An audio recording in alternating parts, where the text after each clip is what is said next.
ఎందుకు మీకు ఇబ్బంది అని చెప్పి మేము అడిగితే వాళ్ళు చెప్పిన మొట్టమొదటి కారణం ఏంటంటే అది పేరుకు మాత్రమే తప్ప అందరికీ రుణమాఫీ అయితలేదు. కొన్ని ఊళ్ళలో 35%, కొన్ని ఊళ్ళలో 40%, కొన్ని ఊళ్ళలో 50% అవుతుంది తప్ప 100కు 100% రుణమాఫీ అవుతుంది మాత్రం కనబడతలేదని చెప్తున్నారు. దీంట్లో ఎస్ఎల్బిసి మొత్తం ఈ రాష్ట్రంలో ఎంతమంది ఫార్మర్స్ ఉన్నారు, ఎంతమందికి రుణం ఇచ్చిండ్రు, అంతా చెప్పేది ఎస్ఎల్బిసి చెప్తారు బ్యాంకర్స్. ఎస్ఎల్బిసి ప్రకారంగా 71 లక్షల మంది ఫార్మర్లు రుణం తీసుకున్నారు. అది క్రాప్ రుణం కావచ్చు, అది అసెట్ క్రియేట్ చేసే రుణం కావచ్చు, బాయిల్ అవ్వడానికి కావచ్చు, లేకపోతే భూములు సాఫ్ చేసుకోవడం కోసం కావచ్చు, పైప్ లైన్లు వేసుకోవడానికి కోసం కావచ్చు, ఇట్లా రకరకాల పేరిట రైతాంగం తీసుకున్నటువంటి రుణం 71 లక్షల మంది ఫార్మర్లు అని చెప్పింది.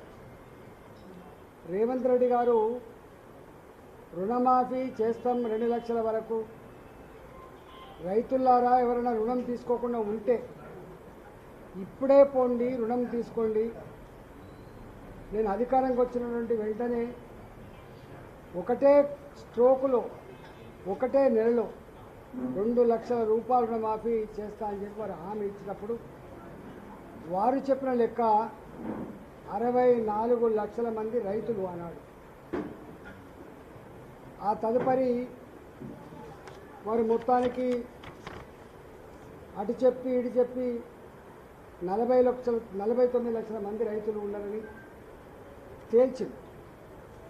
దీన్ని పేమెంట్ చేసేటప్పుడు విధి విధానాల పేరిట అనేక రకాల ఆంక్షలు పెట్టినప్పుడు ప్రతిపక్ష పార్టీలుగా మేము అడిగినాం, చేస్తావా లేదా, ఈ డొంకదాడు పద్ధతులు ఎందుకు అవలంబిస్తున్నావు రేవంత్ రెడ్డి గారు? ఆనాడు నువ్వు చెప్పిన మాట ఏంటి, ఇవాళ నువ్వు మాట్లాడుతున్న మాట ఏంటి? నాలుకనా తాటి మట్టనా? అసలు నీకు విశ్వసనీయత ఉందా అని చెప్పి మేము ఆనాడు మాట్లాడితే ఆయన మళ్ళీ బయటకు వచ్చి ప్రతిపక్షాలు కావాలని రాద్ధాంతం చేస్తున్నాయి, ఏ షరతులు లేవు, ఏ కండిషన్స్ లేవు, మేము మొత్తం రైతాంగానికి అంతా కూడా రుణమాఫీ చేస్తారు 2 లక్షల రూపాయల రూపాయలు. దాంట్లో పెద్ద ఎత్తున ప్రచారం చేసుకొని అదో పండుగలాగా ఎవరు చేయనట్టుగా, ఈయన మాత్రమే చేస్తున్నట్టుగా, రైతాంగం మొత్తం ఒకసారి ఆత్మహత్యలు ఆగినట్టుగా, రైతాంగాన్ని మొత్తం ఏదో ఎలుగబెట్టినట్టుగా చెప్పుకొని దీన్ని నెల రోజులలో చేస్తా, ఫస్ట్ విడతగా 1 లక్ష రూపాయల లోపు, రెండవ విడతగా 1.5 లక్షల రూపాయల లోపు, మూడవ విడతగా 2 లక్షల రూపాయల రుణమాఫీ చేస్తా అని చెప్పి రేపటి 15వ తారీఖు డేట్ అయింది. ఈ మొట్టమొదటి 1 లక్ష రూపాయల లోపు రుణమాఫీ 11,50,000 మందికి అందాలట. 11,50,000 మందికి రుణమాఫీ చేసింది. వీళ్ళు ఇచ్చింది 6,095 కోట్లు. జనరల్గా తెలంగాణలో చిన్న కమతాలు ఉంటాయి, 1 ఎకరం 2 ఎకరాలు 3 ఎకరాల ఫార్మర్లు ఎక్కువ ఉంటారు. నంబర్ ఆఫ్ ఫార్మర్స్ అంతా కూడా ఇక్కడే ఉంటారు. అంటే వీళ్ళు 6,095 కోట్ల రూపాయలు ఇచ్చింది 11,50,000 ఫార్మర్లకు ఇచ్చింది.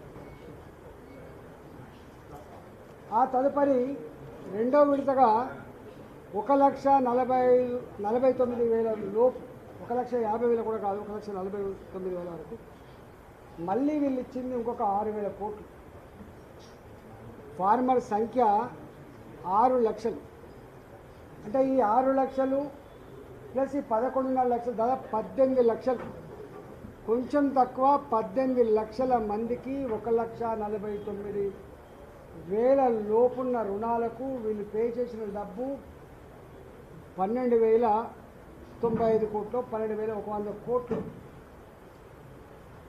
అంటే వీళ్ళు చెప్పిన 49 లక్షలలో కూడా ఇప్పటి వరకు వీళ్ళు 2 విడతలుగా ఇచ్చింది 18 లక్షల లోపు మాత్రమే. అంటే ఇంకొక 31 లక్షల మంది ఫార్మర్లకు వీళ్ళు రుణమాఫీ చేయాలి. కానీ 1.5 లక్షల నుంచి మొదలుపెట్టి 2 లక్షల వరకు నాకు తెలిసి 6 లక్షల ఫార్మర్స్కి ఉండే ఆస్కారం లేదు. పైకి పోతున్నా కూడా తగ్గుతుంది. ₹1,00,000 లోపు అయితేనేమో 12 లక్షలు 11.5 లక్షల మంది వచ్చిండ్రు.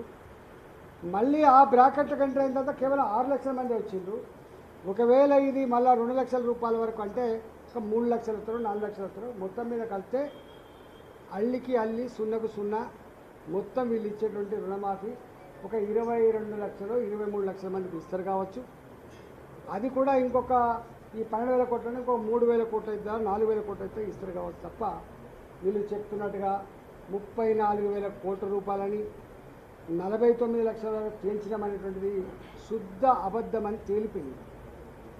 దీంట్లో వాళ్ళే కొట్లాడేందుకు తెల్ల రేషన్ కార్డు దీనికి వర్తించదు అని చెప్పి ఇవాళ 10 సంవత్సరాల తెల్ల రేషన్ కార్డు ఇష్యూ చేయక కుటుంబాలు వేరుపడ్డాయి.